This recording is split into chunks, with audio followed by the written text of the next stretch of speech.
Corbett Wall with DV Auction, here with your cattle market summary for the week ending July the 21st, where we had a neutral cattle on feed report on Friday, which is a relief to have a neutral report there. We shouldn't see a big jerk in the board here early this week. We've been struggling in our fat cattle sales all spring and now into the early summer now, losing market position every week, and we're not sure if we're going to be able to hold those over a dollar a pound here as we get into the worst of the heavy market ready supplies. Our feeder cattle markets have been struggling. We've got feed cost fears now with the planting troubles that the farmers had getting their crops in, and we know that our feed costs are going to go up, but we're starting to see some of that break loose a little bit in some early video sales from the best green yearlings that will be coming off grass here in the next few weeks. And those are the best feeding cattle of the year and the best demand shown for them, so we're starting to maybe see a turn of the worm. Your technical analysts continue to see an upside in the out front futures, and so that is a good thing. Their reports, their readings on the charts and things are saying that you don't want to be short cattle anymore, and that is a great thing to start building up a little bit of speculative buying and holding of the market on your futures market. But let's look at last week's futures. June live cattle futures, Monday was up 67 cents. Last 2 weeks we've been up early in the week and then kind of falling out of bed after that. Hopefully we can switch that around this week. Tuesday was unchanged on your June live cattle. Wednesday down 95, Thursday down 32 cents, Friday down $1.62, with June live cattle futures ending the week at 106.55. August feeder cattle, Monday was up $1.40, Tuesday up 32 cents, and then we started the other direction. Wednesday down 72, Thursday down $1.82, Friday down $1.02, with your August feeder cattle ending the week at 133.67. August live cattle ended the week at 102.22, so we're just barely keeping our head above the dollar a pound water right there. And September feeder cattle contracts at 134.05, pretty close to where we're at on the August. But your fat cattle trade through Thursday, 79,600 head, so decent movement there, but disappointing prices. You look at your fat cattle sales mostly on Thursday, but had a few sales kind of all through the week there, especially in the middle part of the week. Your Southern Plains settled at $1.10. We had some sales the end of the previous week at $1.10 right there at the end of the week, but compared to the bulk of previous week sales, that was $2 lower. Nebraska's, the bulk of their live sales were $1.10, but they sold most of their cattle dressed, and most of the dressed markets of 180, 181.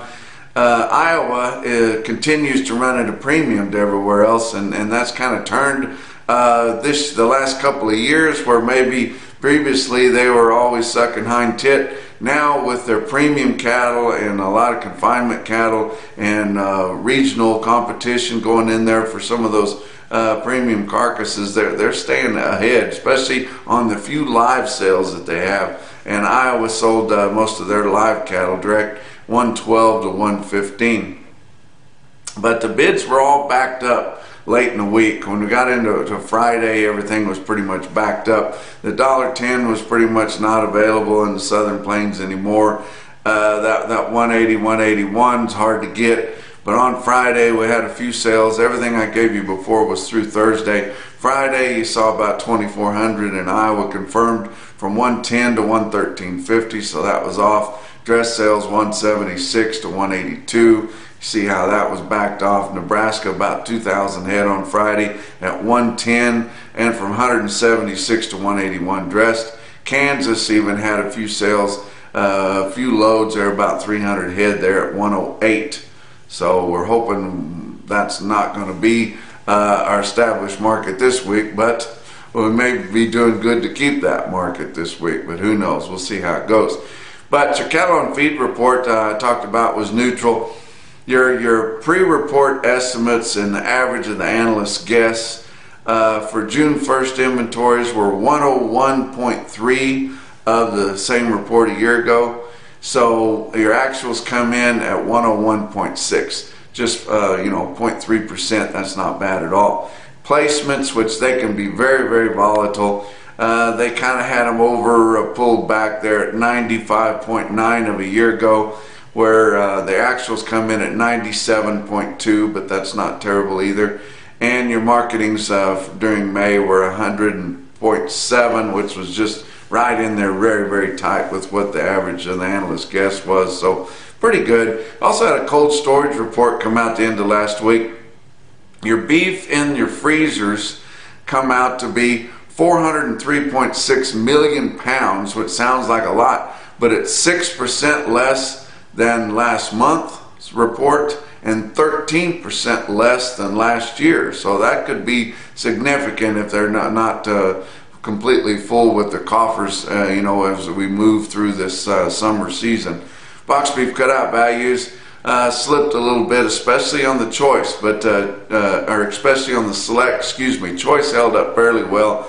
The average of last week's sales on choice cuts, 220.90. That was down $1.21. Selects was 201.52. That was down $4.73. So now we've got a growing choice select spread.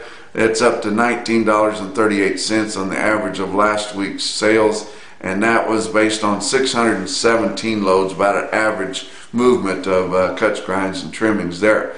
Look at your feeder cattle market, your real-time index on Cattle Market Central late in the week, 131.17, down $2.79 from the end of the previous week. But your actual sales in your auctions were not that much lower this week. Most of that, almost $3 that we lost, was because your index was completely dominated by Southern Plains sales. Hardly anything of any significance up in the Northern Plains through the 12 states where it's measured to really to pull that back up. And I'll guarantee you that your Northern Plains sales will always be at least $3 a hundred premium to what your Southern Plains market is. But when you don't have hardly any sales up in the Northern Plains, and you've got big sales in the Southern Plains, like OKC West and El Reno on Wednesday had 10,000 head of yearlings. My goodness, it's just going to completely dominate that, and that's why your index pulled back so much. But actually, in your auctions, your markets were kind of unevenly steady to maybe weak, and the weakness was just where you had huge supplies, and there was just the supply outweighed demand a little bit, but not too bad really. You guys are still wanting to keep those feedlots full, and as they get empty pens, they want to come back in and fill in behind them. But very few sales of calves. There's just not many calves movement. Why would they? We've got excellent pasture conditions, and that was seen in your cattle on feed report, because as your placements were quite a bit lower than a year ago, it was mostly on your lighter weight cattle, because we had such better crop condition or pasture conditions. If you look at the last test there, your pasture conditions rated 71% good to excellent compared to just 48% last year. So a lot more places to turn those cattle out, and you're always going to get a cheaper gain and better feeding cattle later when you take them off, whenever you put those cattle out to pasture. But cattle were meant to graze, and you guys that have turned cattle out this spring and watched them go to it, you know that cattle were meant to graze on some type of a forage, and that's what they've got the four stomachs for, to break that down and make best use of it. We like that sweet meat that your concentrated feed makes. That's why we put them in the feedlot for that premium product there. But very few calves moving. Why? The calves are all out to pasture. They're either enjoying life on their mamas, or they've got some stalker calves out there munching on grass too. But you look at some of your auctions around, didn't have a lot of big sales through the middle part of the country late in the week. But I'll tell you where they did have one was in Turlock, California, at the Turlock Livestock Auction Yard there. Their big showcase feeder sale on Saturday. Max Oliveira and his crew there had 5,700 head of feeder cattle. That is huge. you look at this market report on Cattle Market Central and you see the represented weights and average weights and weighted average prices there, and that's in Central California, guys. So you just think how far that would be to get them back to the 5 area feeding region, which a lot of them will feed other places, but you just got to be kind of commensurate with what your market is. But look at some of the popular tested weights. 1,173 head of 6-weight steers average 661 at 141.79. 945 head of 7-weight steers average 748 at 131.13. And 301 head of 8-weight steers averaged 839 at 121.15. Look at a few heifers. 994 head of 6-weight heifers averaged 627 at 131.55. 506 head of 7-weights averaged 725 at 122.64. And give you an individual quote on some of those 6-weight steers that I saw in there. 198 head of 677 steers in Turlock, California bring 146.50. That's a look at your week's markets from a Home DV auction office here in Canyon, Texas. We'll talk to you next week.